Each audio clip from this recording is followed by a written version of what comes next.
At my grandma's funeral, my dad opened the casket and put his fingers inside Grandma's mouth. "What are you doing?" Everyone shouted at once, including me. Dad was leaning into Grandma's casket, his fingers literally in her mouth like he was searching for something. The funeral director rushed forward while Mom screamed his name. "I just need to find it now!" Dad's voice was desperate, manic. "Before it's too late!" Uncle Tony and my cousins grabbed him, trying to pull him away from the casket. Dad fought them, still reaching for Grandma's face. "Please, you don't understand. There's thousands in there." Nobody listened. 4 men now wrestling him back. In the struggle, Dad's elbow hit the casket's edge. The whole thing tipped. Grandma's body rolled out onto the funeral home carpet. Flowers scattered. Someone's aunt fainted. Mom was sobbing and hitting Dad's chest. "You ruined everything! Your own mother's funeral!" But I saw it. Something small and gold had rolled from Grandma's mouth when she hit the floor. While everyone screamed at Dad, while the funeral director called security, I watched that glinting object slide under the side table where they kept the guest book. Security arrived. They dragged Dad out, still babbling about money, about inheritance, about running out of time. Mom followed, apologizing to everyone. The funeral was basically over. I knelt by the table, reached under. My fingers found it, a gold tooth, heavy, but there was a seam running down the middle. I glanced around. Everyone was either leaving or helping the funeral director with Grandma. I twisted the tooth. It opened like a locket. Inside, a tiny rolled paper. I unrolled it carefully. Just numbers, coordinates. In the bathroom, I plugged them into my phone. The pin dropped on Mackey's bar on the south side. I knew that place. Dad used to go there before he got sober. It closed 5 years ago after the owner died in a fire. I told Mom I needed air. Drove 20 minutes to the old bar. The windows were boarded up, graffiti covering the plywood. The door was chained shut. But on one board, someone had carved Alan Donaghy in deep letters. My dad's name. Below it, an arrow pointing left. I followed the building around. More arrows carved into boards, into the brick itself, leading me to the back alley. There, hidden behind a dumpster, was a suitcase. My hands shook as I opened it. Inside, wrapped in plastic, was a revolver and a note. "The inheritance is yours. All you have to do is take it. One job, one trigger, 1 million. The target's photo is under the gun." I lifted the gun, saw the photo. It was my father. "I'm sorry, son." I spun around. Dad stood at the alley entrance, pointing his own gun at me. Not angry, just sad. "This was meant to be for Mom and me," he said. "She was supposed to outlive me. Take the contract on my life. $1 million to make sure you and your sister were set for life. You hired someone to kill you? Life insurance won't pay for suicide, but Mom was dying anyway. Cancer. She had maybe weeks left. We figured one quick trigger pull. She collects the money, dies naturally soon after. You kids inherit everything. Clean. That's insane. But she died first, 3 days ago. The contract was already paid for. Non-refundable. Someone's going to collect that million, son. They gave me 48 hours to find her tooth, get the coordinates, assign a new shooter," Dad continued. "Time's almost up. If nobody claims it, they send their own guy. Professional. Might take you and your sister out too, just to be clean. So you want me to? I want you to live. Take the money. Take care of your sister. Tell your mother I had gambling debts, that I was dirty. Let her hate me. It's easier than the truth. I can't kill you, Dad. Then we both die.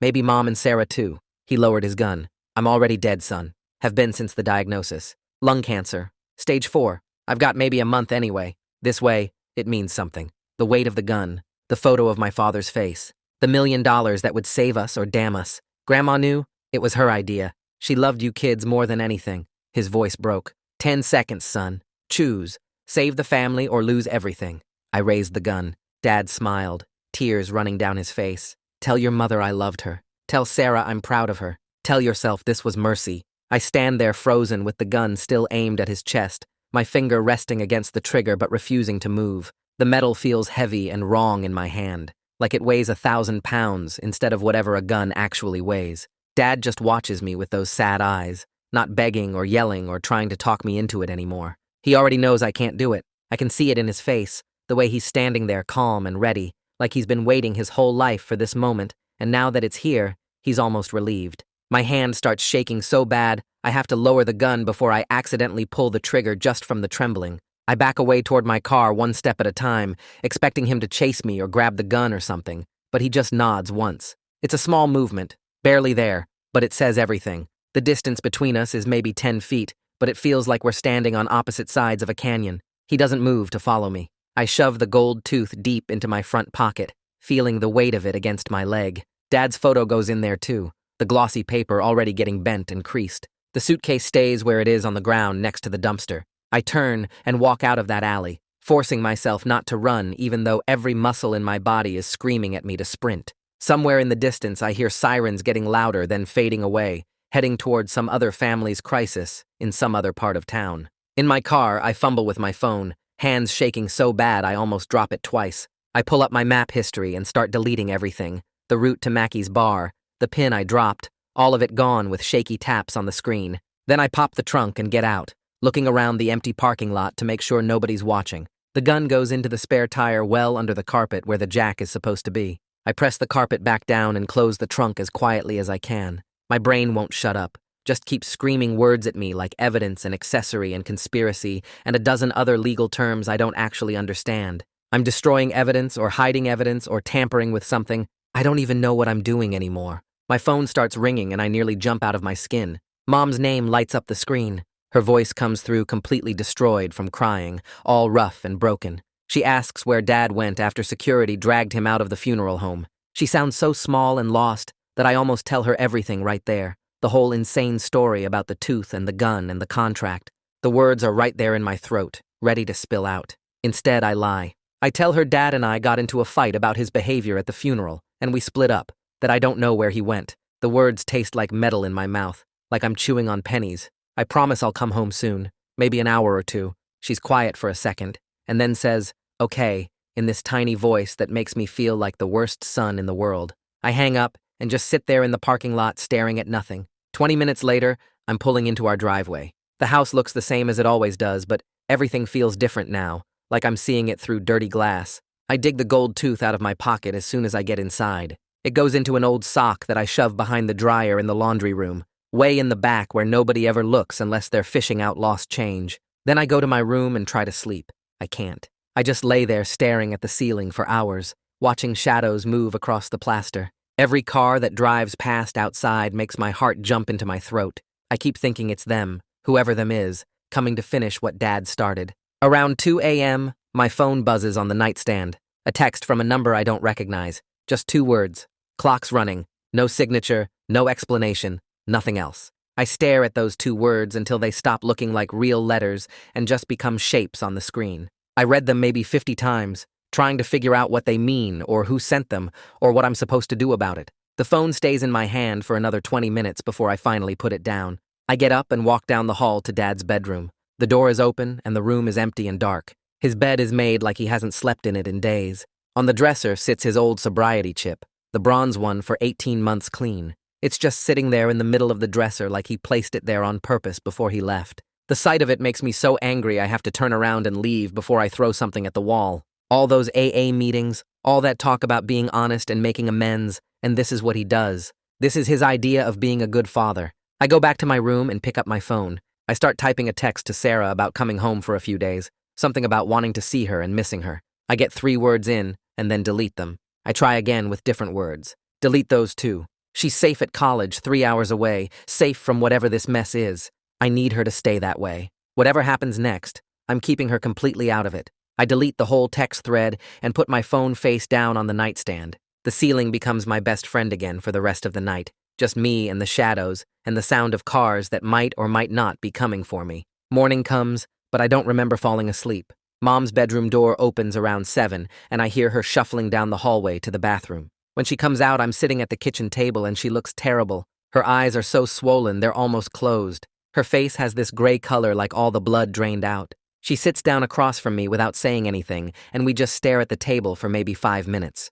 I tell her we should postpone Grandma's burial by a day. She nods and picks up her phone. The funeral director answers on the second ring, and Mom explains about family stress and needing more time. He's actually really nice about it considering Dad knocked Grandma out of her casket yesterday. He says they can do tomorrow afternoon instead, and Mom thanks him 3 times before hanging up. She looks at me and asks if I've heard from Dad. I shake my head. The lie comes out so easy now, it barely feels like lying anymore. My phone starts ringing while we're sitting there. Unknown number. Same one from last night. I stand up and walk to my room before answering. The voice on the other end is a woman this time. She sounds calm and professional, like she's calling about a dentist appointment or something normal. She doesn't say hello or introduce herself, just says we need an answer. That's it. Nothing else. I tell her we're mourning and we need time. My voice comes out shaky and desperate. I say anything I can think of to stall. She cuts me off in the middle of a sentence. Her voice stays completely calm when she says we are too, end of day 2. Then she hangs up before I can respond.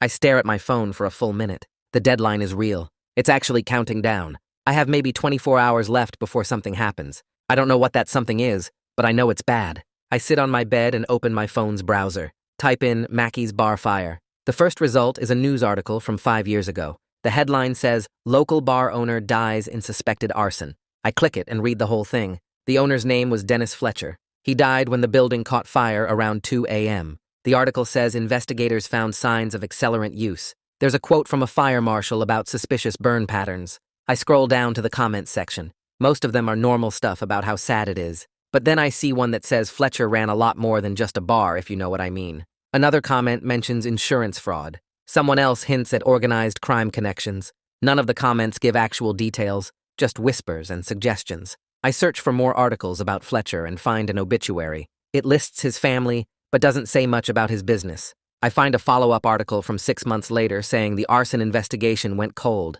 No arrests, no suspects named. None of this tells me how to get out of what I'm in. I sit there thinking about calling the police, just picking up my phone and telling them everything. The gun, the contract, the handler woman, all of it. I picture myself walking into a police station and explaining the whole story from the beginning. For maybe 10 minutes, I seriously consider it. Then I think about what happens next. They'd ask where the gun is. I'd have to tell them it's in my trunk. They'd search my car right there, find the gun wrapped in plastic in my spare tire well. I'd be arrested before I finished explaining. They'd charge me with weapons violations or evidence tampering or something. I don't even know what the charges would be, but I know they'd exist. I'd end up in jail while Dad and Mom and Sarah are still in danger. That doesn't help anyone. I need something else. Some way to do something without actually doing anything. I open a new browser tab and search for anonymous crime tips. Find a Crime Stoppers website with a form you can fill out without giving your name.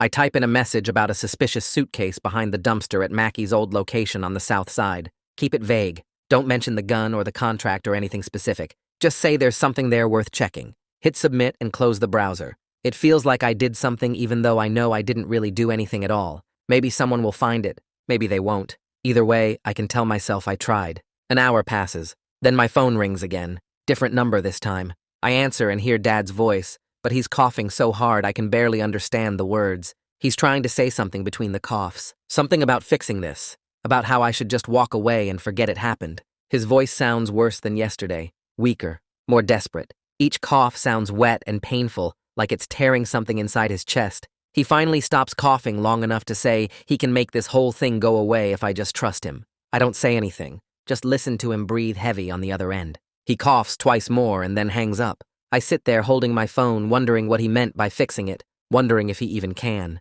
My phone buzzes with a text, maybe an hour after Dad's call. Unknown number again. Just an address for a strip mall across town. Then another text right after. Bring the tooth tonight at 8 p.m. That's it. Short and direct. No threats, no explanations. Just instructions like I'm supposed to follow them automatically. I screenshot both messages and save them. Not sure why. Maybe for evidence later. Maybe just to have proof this is really happening. I spend the rest of the afternoon trying to act normal around Mom. We eat lunch together without talking much. She asks again about Dad, and I say I still haven't heard from him. She nods like she expected that answer. Around 6, I tell her I'm meeting a friend for dinner. She barely looks up from her coffee. I get in my car and drive toward the strip mall. Take a route that lets me pass by it twice before actually parking, trying to see if anything looks wrong or dangerous. It just looks like a normal strip mall. Half the stores are closed. A pizza place on one end, a nail salon, a check cashing place. I park 3 rows back from the main building, far enough to watch but close enough to see details.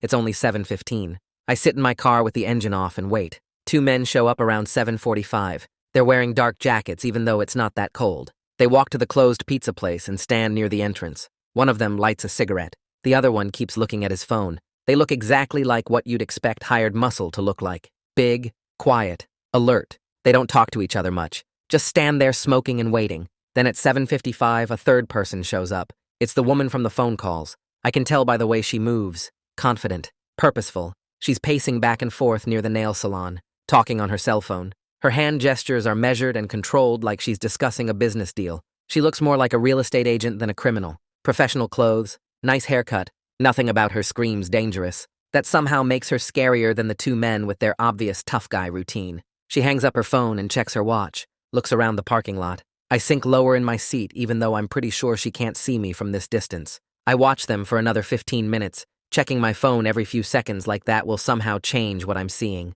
The woman keeps pacing back and forth while the two men just stand there like statues, barely moving except to light another cigarette. My hands are sweating, so bad I can barely hold my phone. I open a new text message and type out the excuse about family being everywhere tonight, not safe to meet, and I stare at those words for maybe 2 full minutes before hitting send. The second it goes through, I start my car and back out of the parking spot, trying not to look like I'm running away, even though that's exactly what I'm doing. I don't peel out or speed or anything that would draw attention. Just drive normal, turn left out of the parking lot, head toward the main road, but my heart is going crazy in my chest, pounding so hard it hurts. I keep checking the rearview mirror expecting to see headlights following me, but there's nothing. Just regular traffic. Normal people going to normal places. I make it maybe 3 blocks before my phone buzzes. I almost drive off the road trying to grab it. The message is short, just 4 words that make my stomach drop. Tomorrow, noon, or we choose. I read it 5 times, 6 times. The words don't change. I'm not even home yet when I get that text, still driving through traffic lights and trying to breathe normal. I pull into a gas station parking lot and just sit there with the engine running, staring at my phone. Or we choose. That's a threat. That's them saying they'll pick the target themselves if I don't show up. Maybe me, maybe Sarah, maybe Mom. I sit in that gas station for 20 minutes before I can make myself drive the rest of the way home. When I get inside, the house is dark and quiet. Mom's bedroom door is closed. I go straight to my room and open my laptop, typing in searches for criminal defense lawyers and witness protection programs. The clock on my computer says it's barely 9:30, but it feels like the middle of the night. I read forum posts from people asking about immunity deals and plea bargains, trying to understand what kind of trouble I'm actually in. Everything I read makes it sound worse. Conspiracy to commit murder, accessory before the fact, weapons charges, prison time measured in years, not months. I find a legal aid website that has a chat feature, but it's closed until morning. I bookmark it, keep searching. There's a Reddit thread from 2 years ago where someone asks about turning in evidence of a crime they witnessed, and half the comments say, get a lawyer first, the other half say, go to the police immediately. Nobody agrees on anything. I read case summaries about people who tried to cooperate with police and still got charged. People who got immunity deals that fell apart. People who went to prison for things they only knew about, but didn't actually do. My eyes start burning from staring at the screen, but I keep reading. It's past midnight, then 1 a.m., then 2. I find an article about witness protection that says you basically have to disappear completely. New name, new city, cut off contact with everyone you know. I think about Sarah at college, about Mom grieving Dad and Grandma, about just vanishing and leaving them with no explanation. I can't do that. I keep searching until the clock hits 3 a.m., and my brain feels like mush. I close the laptop and head out to the garage through the kitchen door. The motion sensor light clicks on, and I pop my trunk, reaching under the carpet to pull out the gun still wrapped in the plastic. It feels heavier than before, like the weight of it increased overnight. I look around the garage for somewhere better to hide it. There's a metal toolbox on the highest shelf near the ceiling, the kind Dad used to keep his power tools in before he got too sick to do projects.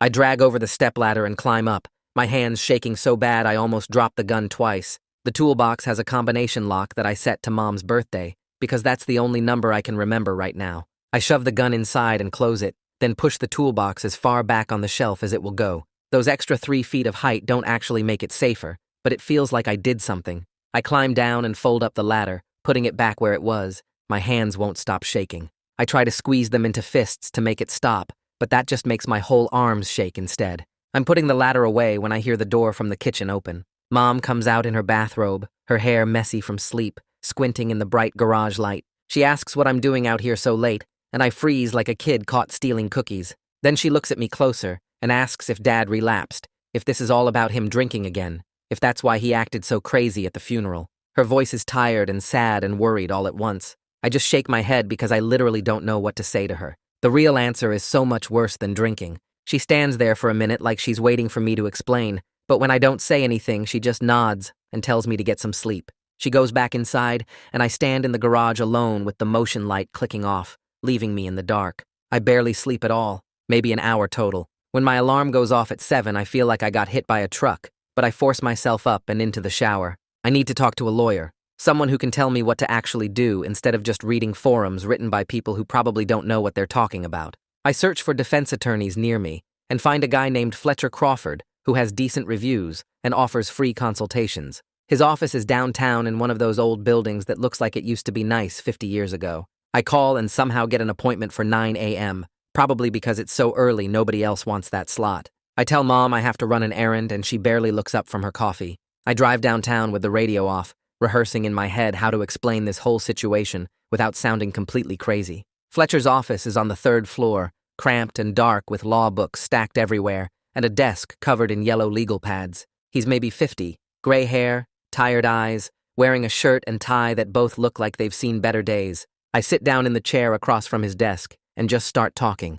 I tell him about the funeral, the gold tooth, the coordinates, the gun, the contract, Dad's cancer, the handler, the 48-hour deadline, all of it. He listens without interrupting, just taking notes on one of those yellow pads, his pen moving steady across the paper. When I finally finish talking, he sets down his pen and looks at me for a long minute. Then he explains in plain English about conspiracy charges and weapons violations, about how possessing that gun makes me part of this, whether I wanted to be or not, about how hiding evidence is its own crime. He doesn't sugarcoat anything, just lays out exactly how much trouble I'm in. Then he suggests I contact his brother Victor, who's a detective, and might be able to help if I'm willing to cooperate fully with an investigation. He makes it really clear this is my one chance to get ahead of this before it gets worse. He writes Victor's number on a piece of paper and slides it across the desk. I fold it up and put it in my pocket, my hands still shaking. The drive home from Fletcher's office takes me through neighborhoods I don't usually go through. I'm stopped at a red light when I notice a gray sedan 3 cars back. Nothing special about it except when I turn right at the next intersection, it turns right too. I keep driving straight for 2 more blocks, and the sedan stays behind me, keeping the same distance. My chest gets tight. I take a random right turn into a residential neighborhood, winding through streets with no reason to be there. I check my mirror, and the sedan keeps going straight on the main road. I sit at a stop sign for a minute, watching my mirror, but it doesn't come back. Maybe I'm being paranoid. Maybe it was just someone going the same direction. I don't know. I don't know anything anymore. I finish the drive home, taking a longer route, checking my mirror every few seconds. When I get home, I pull out my phone and text Sarah before I can talk myself out of it. Stay on campus, don't come home, love you. I hit send, and immediately she responds with a string of confused emojis and question marks asking, "What's wrong? Is Mom okay? Is Dad okay? What's going on?" I stare at her messages and don't answer any of them. Keeping her away and confused is better than bringing her into this nightmare. She texts 3 more times over the next hour, but I don't respond. Eventually, she stops. At 11:30, I get back in my car and drive to the strip mall again. This time, I don't park far away. I pull into a spot near the closed pizza place and turn off my engine. Before I get out, I open my phone's voice recorder app and hit record, then slide the phone into my jacket pocket with the microphone facing out. I have absolutely nothing else with me. No tooth, no gun, no leverage, just the recorder running and my pulse hammering in my ears. I get out of my car and walk toward the nail salon. The handler woman is already there, standing near the entrance with one of the men from yesterday. The other guy is gone, just these 2. She sees me coming and doesn't smile or wave or anything, just watches me walk up with that same calm, professional expression she had on the phone. I stop maybe 10 feet away from them and wait. She checks her watch like I'm late even though I'm exactly on time. The man next to her doesn't say anything, just stands there with his arms crossed, looking at me like I'm a problem that needs solving. The handler finally looks up from her watch and asks where the tooth is, her voice flat and businesslike, like we're discussing a late payment instead of a murder contract. I take a breath and tell her I want to understand what happens next first. I want to know how this actually works before I hand anything over. She tilts her head slightly and studies me for a second, then starts explaining. She pulls out her phone and shows me a photo of the tooth with numbers on the back I hadn't noticed before. Those numbers match an account somewhere, she says, and when they get proof the job is done, they release the payment to whoever completed it. The proof part is what makes my hands start sweating worse because she explains it so simply, like she's describing how to return something at a store. They need documentation, she says. Photos with timestamps. Specific details that prove the target is actually dead and not just hiding somewhere. Listen to 90 seconds and rate me 5 stars on Spotify. Doing a giveaway for people who did this and show proof on my Instagram. There will be 4 winners, and you get to choose between a Spotify or Amazon gift card. The way she talks about my father dying makes me want to throw up right there in the parking lot. She slides her phone back in her pocket and asks if I understand the process now, and I manage to nod, even though my throat feels completely closed up. I tell her Dad has stage 4 lung cancer, and maybe a month left anyway, trying to make it sound like that changes something, like that makes this whole thing less horrible. She just shrugs and looks at me like I'm being difficult about nothing. Her exact words are whether I want him dying in a parking lot instead of a hospital bed, and she says it like she's genuinely confused why I'd choose the worse option. Like she's doing us some kind of favor by offering to kill him professionally, instead of letting cancer do it slowly. The man standing next to her shifts his weight and checks his watch, clearly bored with this whole conversation. She notices me staring at him and explains that her people can handle it cleanly if I just sign off and walk away, make it look like natural causes so there's no investigation or questions. She describes it exactly like she's offering to mow my lawn or fix my car, just another service she can provide for the right price. My brain can't process how casual she is about all of this. I ask for 24 more hours to think about it, and she pulls out her phone again, scrolling through messages while I stand there waiting. She says the people funding this aren't patient types, but she can give me until tomorrow morning because she likes me. The way she mentions the people funding it, calling them a group like they're some kind of business department, makes this feel even more wrong. She tells me to have an answer by 9 a.m., or they'll proceed with their own solution. Then she and her guy walk back to their car without saying goodbye or shaking hands or anything normal. I watch them drive away, and my legs feel weak enough that I have to lean against my car for a minute. I get in and drive straight to the address Fletcher gave me for his brother Victor, a detective who works out of a downtown precinct in a building that smells like old coffee and floor cleaner the second I walk through the doors. Fletcher is already there waiting in the lobby, probably because he wanted to make sure I actually showed up and didn't run away or do something stupid. We go through security, and Victor meets us in a small interview room with a recorder sitting in the middle of a gray table. He's older than Fletcher, maybe mid-40s, with the kind of tired eyes that suggest he's seen way worse than whatever I'm about to tell him. Fletcher sits down next to me and nods for me to start talking, and I realize my hands are shaking so bad I have to put them under the table. I tell Victor everything about the tooth, the gun behind the bar, the contract, the handler's offer to make it look natural. I don't give him the woman's exact description yet, or tell him where we met, because part of me is still scared of what happens if I fully cooperate. Victor just listens and takes notes, occasionally asking me to repeat a detail or clarify a timeline. He asks when I found the tooth, when I met the handler, what exactly she said about proof and payment. His questions are specific and detailed in a way that makes me feel like he actually believes me and isn't just humoring some crazy person. Fletcher jumps in a few times to clarify legal points or remind me I don't have to answer certain questions, but mostly he just sits there being present so I'm not alone in this. When I finish talking, Victor sets down his pen and explains they can offer some witness protection resources, but warns me the department is stretched thin right now. He's completely honest about it, saying they can't provide round-the-clock security for my whole family, that they don't have the budget or people for that kind of operation. The way he admits the limitations actually makes me trust him more than if he'd promised to keep us completely safe. He explains what they can do, which is mostly monitoring and quick response if something happens, maybe some patrol cars driving by our house more often. It's not much, but it's something, and hearing him lay it out plainly helps me understand what I'm actually working with here. Fletcher asks about my legal exposure, and Victor says if I cooperate fully now, it'll help significantly, but he can't make any promises about charges. Together, the three of us start working out a plan where I'll lure the handler to a recorded handoff in a public place, while undercover officers watch from nearby. Victor explains they need to catch her in the act of trying to complete the contract, or at least facilitating it, that my testimony alone isn't enough without evidence. Then he says, Dad has to be part of the setup for it to work, that they need the actual target involved to make the case solid. The thought of involving Dad again, of putting him in danger, or making him relive this nightmare, makes me feel physically sick. I pull out my phone, and Victor gives me a number to call Dad on, some kind of secure line they use for witnesses. My finger hovers over the call button for a few seconds before I force myself to press it. Dad answers on the third ring, and his voice sounds rough, like he's been sleeping or crying or both. I tell him I won't kill him, but I need his help to stop these people from killing both of us.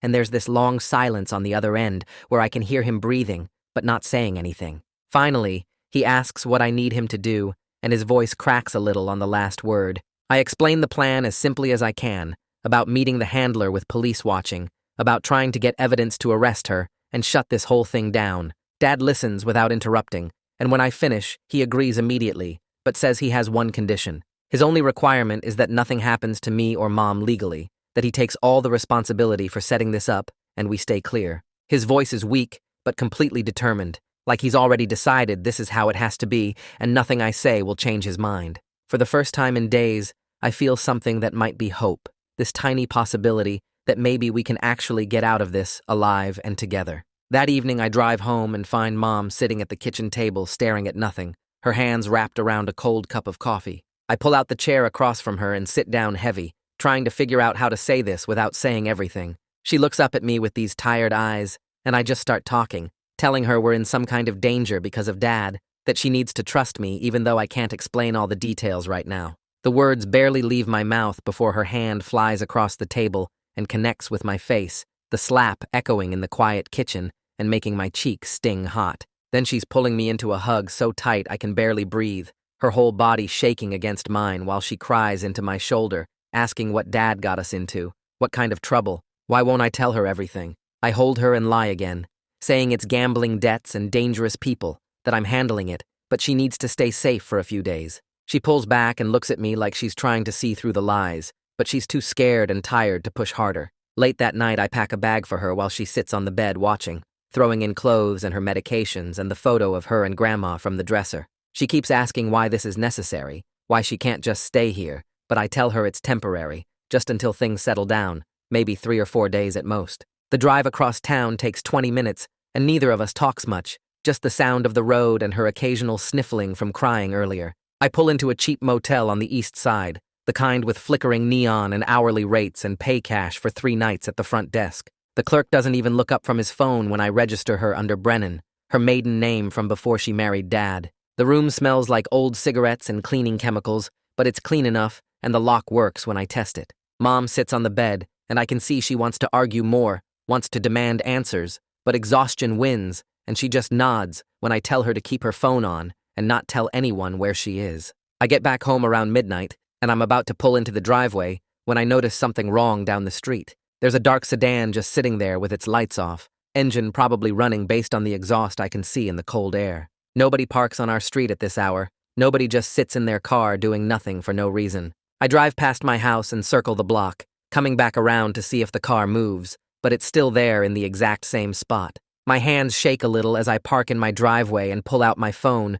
zooming in with the camera to get the license plate number. The image is grainy, but I can make out most of the letters and numbers, so I type them into my notes app before heading inside. Every window I pass, I check to see if the car reacts, if anyone gets out or starts following, but it just sits there like a patient predator. Inside, I text the plate number to Victor, and then I wait, pacing around the living room and checking the windows every few minutes to see if the car is still there. 20 minutes crawl by before my phone buzzes with Victor's response, saying the plate came back to a rental company out by the airport, which doesn't tell us much, except confirms that someone is definitely watching the house. Knowing I was right about being followed doesn't make me feel any better, actually makes it worse because now it's real and verified, instead of just paranoid worry. I text back asking what I should do, and Victor says to stay inside, keep doors locked, and he'll have a patrol car swing by a few times tonight. The patrol car thing sounds good, until I realize it means the cops can't actually do anything unless whoever is watching makes a move first. Early morning comes after maybe 2 hours of sleep on the couch, and I meet Dad behind a hardware store parking lot like Victor told me to. Dad's truck is already there when I pull up, and when he gets out, I barely recognize him. His face has this gray color to it like old newspaper, and he's thinner than I've ever seen him, his clothes hanging loose on his frame. He tries to smile when he sees me, tries to make some joke about us sneaking around like spies, but it comes out flat and sad, his voice weak. We stand there in the cold morning air, and I can hear him breathing hard just from walking across the parking lot, these little wheezing sounds that make my chest hurt. He asks if Mom is safe, and I tell him yes, that she's away and protected, and something in his face relaxes just a tiny bit. Victor pulls up in an unmarked car with another guy I don't know, someone Victor introduces as his tech specialist without giving a name. The tech guy has Dad lift his shirt and starts taping this small black device to his chest, explaining how it works and where the microphone sits, and how Dad needs to avoid touching it or adjusting his shirt too much. Dad makes another bad joke about feeling like he's in a cop show, asking if he gets a cool code name, but nobody laughs because we all know how dangerous this actually is. The wire looks so obvious to me, this black square visible under Dad's thin shirt, but the tech guy says it'll be fine as long as Dad wears a jacket. Victor hands Dad a burner phone, one of those cheap flip phones you can buy at gas stations, and explains that he needs to call the handler and set up the meeting. Dad takes the phone and his hands shake as he dials the number, the same one that's been texting me for days. He puts it on speaker so we can all hear, and it rings 4 times before she answers with just a flat hello. Dad's voice steadies as he talks, offering to trade the gold tooth in exchange for canceling the whole contract, saying he has the coordinates and the proof and everything they need. Between sentences, he coughs these deep, rattling coughs that sound like they're tearing him apart from the inside. But he keeps talking, keeps making his case. Victor and the tech guy are recording everything on their equipment, watching the levels, and making sure it's all coming through clear. The handler's response comes quick and firm through the speaker, her voice calm like she's discussing a business transaction. She says there are no cancellations in this business, only substitutions, and the contract will be fulfilled one way or another, regardless of what Dad wants. Dad's face falls when he hears that, all the hope draining out of his expression, and for a second, I think he's going to just give up. His shoulders slump, and he looks at me with these defeated eyes, like he's already accepted that this is how it ends. We change tactics fast, Victor making hand signals and mouthing words to guide Dad through the new approach. Dad clears his throat and promises to deliver proof if she'll meet him in a public place this afternoon, somewhere with witnesses where nothing bad can happen. He suggests the library or the mall food court, places with cameras and security and lots of people around. The line goes quiet for a long time, so long I think she hung up, but then I can hear her breathing and maybe talking to someone else in the background. Finally, she says she'll consider it, and the line goes dead before Dad can say anything else. She texts back about an hour later, while we're all still sitting in Victor's car going over the plan. The message comes through on the burner phone naming a farmer's market that runs every Saturday downtown, one of those outdoor setups with produce stands and craft vendors, and usually a decent crowd. She says Dad needs to come alone or the deal is off. No cops, no family, just him with the tooth. Victor immediately starts pulling up maps of the farmer's market on his laptop, marking out surveillance positions and sight lines and places where his team can blend in without being obvious. He explains they'll have plainclothes officers positioned as shoppers, maybe 4 or 5 people scattered around, all wearing body cameras and ready to move in if things go wrong. Dad just nods along, looking more tired with every minute that passes, and I wonder if he'll even make it to tomorrow. Saturday morning arrives, and Victor picks us up at 6 a.m., way before the market opens, to run through the whole plan one more time in his unmarked car, parked 3 blocks away from the setup location. He spreads a printed map of the farmer's market across the dashboard, marking positions with a red pen while explaining where each plainclothes officer will be stationed throughout the vendor stalls. Officer Martinez will pretend to shop for vegetables near the north entrance. Officer Kim will browse the craft booths on the west side, and 2 others will work the center aisles buying coffee and baked goods like regular weekend shoppers. Victor taps the pen on a spot near the flower stand and tells Dad this is where the exchange needs to happen, right in the open, where 5 different body cameras can capture everything the handler says and does. Dad nods along, but his hands shake when he reaches for his coffee cup, and I notice how gray his skin looks in the early morning light coming through the windshield. Victor goes over the code phrases 3 times, making Dad repeat them back until he gets every word exactly right. If Dad feels unsafe, he's supposed to say, "I need some water," and officers will close in slowly. But if things go bad fast, he should yell, "I need to," call his doctor, and everyone moves in immediately from all directions. My brain feels fuzzy trying to remember all these details, like I'm watching this happen to someone else instead of actually sitting here planning a sting operation on people who want my family dead. Victor asks if I understand my role, and I nod, even though my anxiety is so high I can barely focus on the instructions he's giving me about staying back near the parking lot entrance. He hands me a phone number written on a torn piece of paper and tells me to call it if anything goes wrong, if Dad collapses, or if I see the handler's backup guys making moves that look dangerous. The fake gold tooth sits in a small evidence bag on the center console, and Victor picks it up to show Dad one more time how his tech team machined it to look identical to the real one. It's got the same weight, the same seam down the middle, even opens the same way, but inside there's just blank paper instead of coordinates. Dad takes the fake tooth and turns it over in his palm, practicing the handoff motion like he's preparing for a magic trick instead of a meeting with criminals.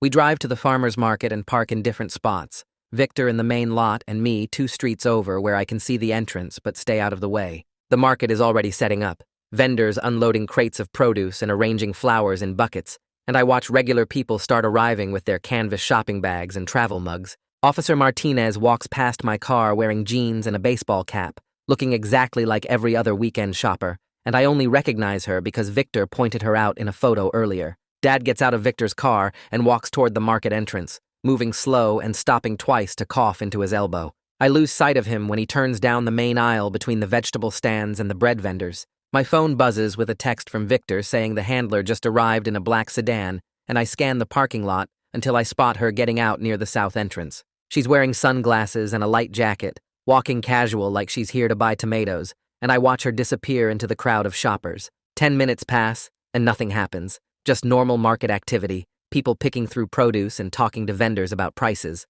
Then I see Dad near the flower stand, right where Victor marked on the map, and the handler approaches from the opposite direction, carrying a paper cup of coffee. They stand close together, not touching, and I'm too far away to hear anything, but I see Dad reach into his pocket and pull out the fake tooth. The handler takes it and examines it carefully, turning it over in her fingers under the morning sun, and even from this distance I can see her smile like she knows something is off, but doesn't care. She opens the tooth, looks at the blank paper inside, then closes it and slips it into her jacket pocket. They talk for maybe 30 seconds, Dad gesturing with his hands while she stands perfectly still, and then her expression changes. She says something that makes Dad's shoulders tense up, and I see her looking around the market like she's searching for someone specific. The handler's lips move, and I wish I could hear what she's saying, but then she points directly at me across the parking lot, even though I'm sitting in my car trying to stay invisible. Two men appear from behind the craft booth section, moving in close on either side of Dad, and I recognize them from the strip mall meeting as her backup muscle.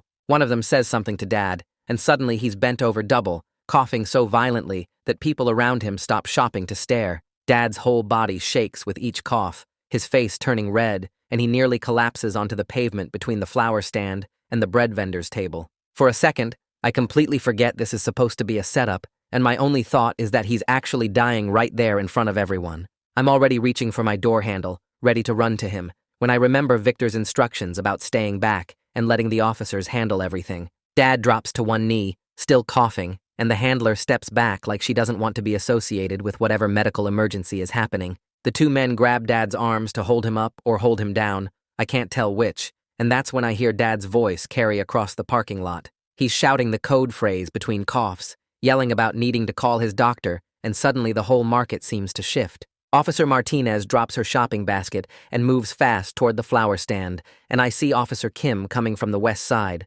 both of them pulling badges from their pockets. A third officer I didn't even notice before emerges from near the coffee cart, and all three are converging on Dad and the handler from different angles. People start screaming and backing away, shoppers grabbing their kids and running for the parking lot, and one of the handler's men takes off sprinting through the market stalls. He knocks over a display of apples, sending fruit rolling everywhere, and crashes through the craft booth section, with Officer Kim chasing behind him. The other backup guy lets go of Dad and puts his hands up immediately, not even trying to run, and Officer Martinez has him on the ground in handcuffs within seconds. The handler doesn't run or fight or even look surprised. She just stands there calm, while Officer Martinez approaches with handcuffs ready, and when the officer tells her to turn around and put her hands behind her back, she does it like she's been through this routine 100 times before. Her face shows nothing. No anger or fear or even annoyance. Just this blank expression like getting arrested at a farmer's market is a minor inconvenience in her day that she'll deal with later.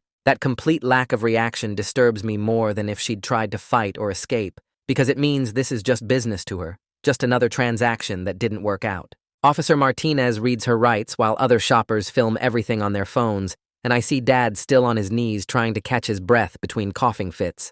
An ambulance pulls into the parking lot with lights flashing but no siren, and paramedics jump out with their equipment bags. They load Dad onto a stretcher and wheel him toward the ambulance while Victor appears next to me, tapping on my car window and motioning for me to follow him. I get out, and Victor guides me to a police car parked near the market entrance, telling me I need to come to the hospital too for a statement about everything that just happened. My hands won't stop shaking as I slide into the back seat, and Victor sits up front making notes on a small pad, while the officer driving navigates through weekend traffic toward the hospital. The whole ride takes maybe 15 minutes but feels like hours, and I keep replaying the handler's blank face in my mind, that complete absence of emotion when the handcuffs clicked shut. At the hospital, they take Dad straight into the emergency section, while I sit in the waiting room with Victor going over every detail of what I saw at the market. A nurse comes out after about 40 minutes and explains that Dad is severely dehydrated and his cancer has progressed faster than the doctors expected based on his last checkup. She says he needs rest and fluids, not police interrogations, and she makes Victor promise to keep any questioning brief and low stress. They set Dad up in a room with an IV drip running into his arm, and when I finally get to see him, he's already asleep, his breathing shallow and raspy. The room smells like disinfectant and something else I can't identify, Maybe the smell of someone's body slowly shutting down. Victor pulls me aside in the hospital hallway, away from Dad's room, and explains that the handler lawyered up within an hour of her arrest and isn't talking to anyone without her attorney present. The guy who ran through the market stalls got away in the chaos, disappeared into the neighborhood behind the farmer's market before Officer Kim could catch up. Victor says it's not the clean victory he hoped for, not the kind of case that wraps up neat with everyone in custody, but it's something real that the district attorney can work with. He tells me to go home and get some rest, that there's nothing more I can do at the hospital tonight, but I stay in Dad's room anyway, watching him sleep, until a nurse kicks me out after visiting hours end. The next morning, I meet Fletcher at his office downtown, bringing the gun from my trunk in the same locked toolbox where I've been hiding it for weeks. Fletcher has me surrender it through proper channels with a detective from the evidence unit present, and they document everything in chain of custody forms that I have to sign in 3 different places. The detective bags the gun and labels it with case numbers, while Fletcher explains that this cooperation will help significantly if any charges come my way, that prosecutors look favorably on defendants who turn over evidence voluntarily instead of forcing them to get search warrants. Fletcher says the district attorney hasn't made any decisions yet about charging me with anything, but my willingness to work with police and testify if needed puts me in a much better position than if I'd kept hiding the weapon.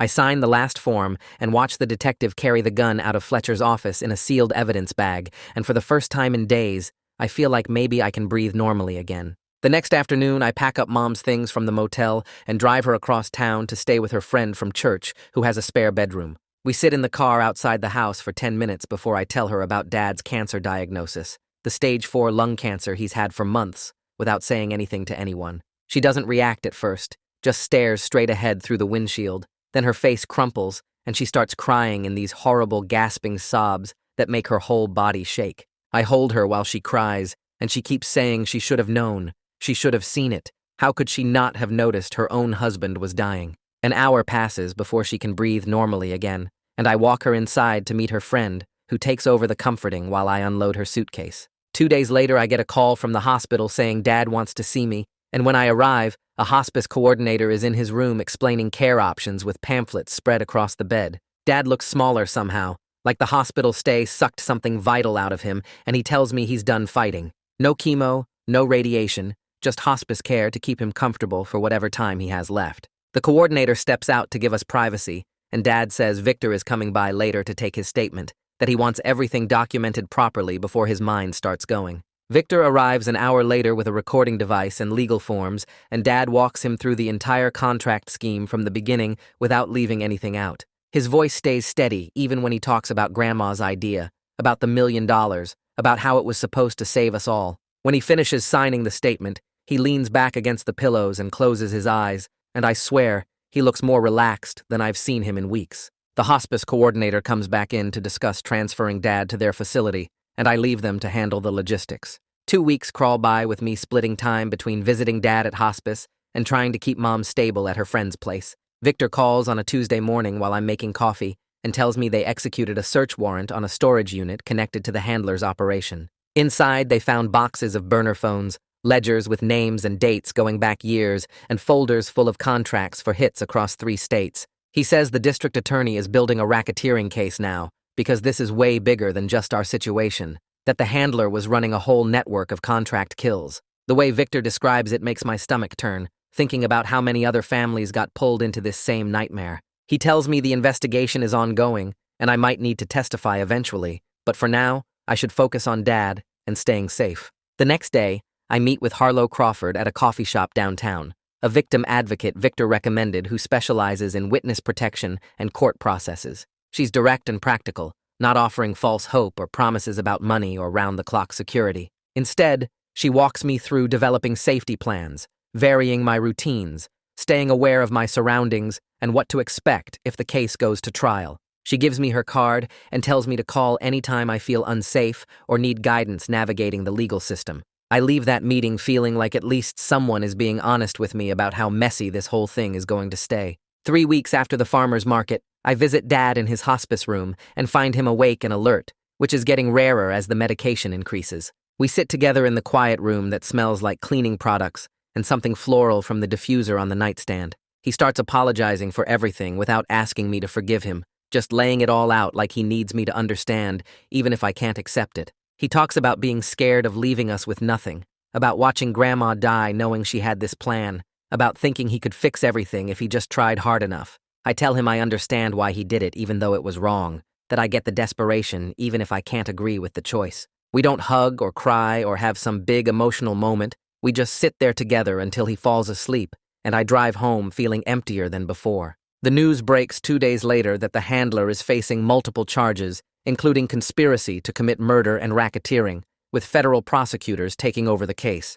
The local news runs the story, but keeps most details vague, just saying it's connected to a larger investigation into contract killing operations. I watch the coverage on my phone and feel weird seeing this thing that almost destroyed my family turned into a 30-second news segment. It's not perfect justice, and the people above the handler are probably still out there, but at least there are real consequences happening. 5 weeks after Grandma's funeral, I get a call from the hospice at 3 in the morning saying I should come now if I want to be there. I drive through empty streets and arrive to find Dad asleep with his breathing shallow and irregular, each breath taking longer to come than the last. Mom is already there sitting in the corner chair, and we don't talk, just exist in the same space while Dad dies. A nurse checks on him every 20 minutes, adjusting his position and checking his vital signs with gentle efficiency. Around sunrise, his breathing changes, becomes even more labored, and I take his hand while Mom moves her chair closer. He dies without waking up, just stops breathing between one moment and the next, and the nurse confirms it with her stethoscope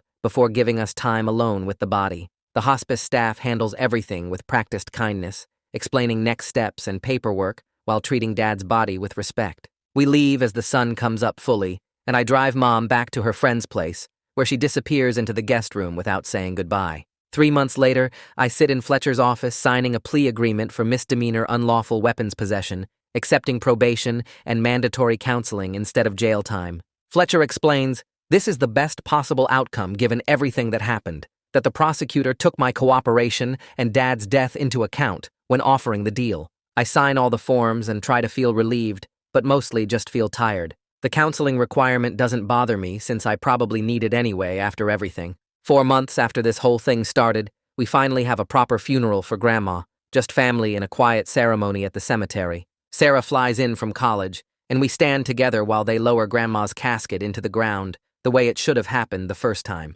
Afterward, Sarah and I drive to Dad's favorite park and scatter some of his ashes on the bench where he used to sit and read the newspaper. We make a promise right there to check in with each other every week no matter what, to not let the family fall apart now that we're the only ones left to hold it together. For the first time in months, I feel like maybe we'll actually be okay, like maybe we can build something normal out of all this mess. So yeah, that's basically the whole thing. Nothing crazy, just me talking through another weird part of life. Thanks for hanging out. It really feels like a chill catch-up. Hit subscribe if you want to do it again.